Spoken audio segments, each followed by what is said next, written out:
Greetings, I am Shawn Redman, aka the cheesily named Darth Shawn, and the Kanan comic is slowly coming to an end. We're down to the final 3 issues, and while I didn't love the last issue necessarily, issue number 9, it picked back up here in 10, and it again shows us why this is one of the best running comics, and it's sad to see it coming towards an end. Kanan number 10. First of all, awesome cover. Awesome cover. We got some Grievous, who doesn't really show up till the end, but we got Kanan and his master, Depa on this big battle on Megiddo.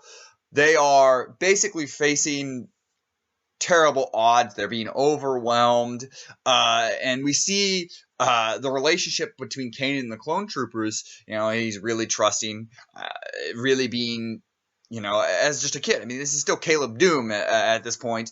He's still, you know, the Padawan. He's trusting. Nothing bad's happening. He's side by side with the clone troopers. And we see him fighting in this battle. And by doing that, we set up so well that later on, they're going to have, you know, he's going to have all these conflicts because he's going to have all this betrayal because by these friends, these people that he really cared for and he fought with and, you know, made really good friends with. And you get that sense throughout this. And I really loved the way this was because this is a battle issue. There is a lot, there's death, there is battle, they are stuck. And then if you've watched this week's episode of Rebels, or seen my review on it, you'll know that I'm a big fan of the new character they had, Finn Rau. Well, in wonderful fashion, they tied this week's episode of Rebels into this comic because Finn Rau and the Protector and his Mandalorian ship, they come down and they help Kanan and his crew and Depa in this issue get out of this terrible situation in Battle of Megiddo, which is then later referenced in Rebels. And that tie-in is so awesome. And the fact that they did that, and even before seeing the episode of Rebels, I'm reading the comic and I'm sitting through and I'm going, oh, that's the ship that I've seen in the trailer before Rebels. So I know that this is going to tie in, and it's really cool to reward people who are reading all the comics, reading everything, that they're little things. You can just watch the episode of Rebels and still be able to figure that out. You can just read the episode of Kanan, and it's not going to, you know, either way, it's not going to take away from it.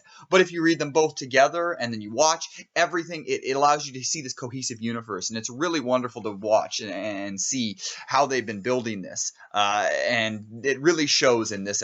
This issue has still the same art style that's been there, but because it's thrown more in the battle setting, I loved the art in this issue. It's bright when it needs to be bright. It's dark when it needs to be dark. The characters and everything just look right. It is great art, and I can't say enough about how great Greg Weisman is as a writer. Doing Rebel Season 1 as a lot of the Kanan backstory, and then doing these comics, he just gets Kanan so well, and he gets Star Wars, and I'm sad to see that this is coming to an end because Weisman has nailed it as a writer. And then you tie in the art, you tie in the story, all of this, and it's just a wonderful issue. So check out. So what did you guys think of Kanan number 10? Have you been following Kanan? It is really one of my favorite series, if not my favorite as a whole that's been the long running. But what is your favorite series? Let me know in the comments below. And as always, like this video and subscribe to the channel. And I am Shawn Redman, aka the cheesily named Darth Shawn. And may the Force be with you, always.